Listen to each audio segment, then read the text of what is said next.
nagtutuloy sa Busay National High School sa lungsod sa Malawal, Subo, miangkon nga iyang gipalukdo og mga bangko ang iyang kapin sa 50 ka mga tinun-an ni atong Hunyo 23. Florami Ibay gireklamo sa mga ginikanan sa 53 ka mga tinun-an human gingong gipalukdo niya ang iyang mga tinun-an ug mga lingkuranan nga ginama sa kahoy ug daw niabot og 6 ka minutos. Usa ka 15 anyos nga tinun-an ang nibutyag sa Sunstar Cebu nga ang rason kung nganong nasuko si Teacher Milan kanila kay saba kaayo sila apan daw sa meeting ni teacher ug sa mga ginikanan ang rason sa magtutudlo daw na 0 ang tanang estudyante sa quiz.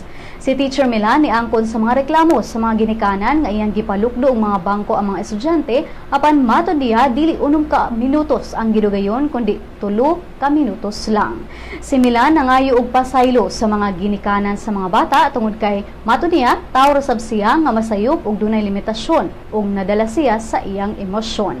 Imuha karon sa Parents and Teachers Association sa tunghaan sa Busay National High School nga pabalhinon og laing eskwelahan si Teacher Milan.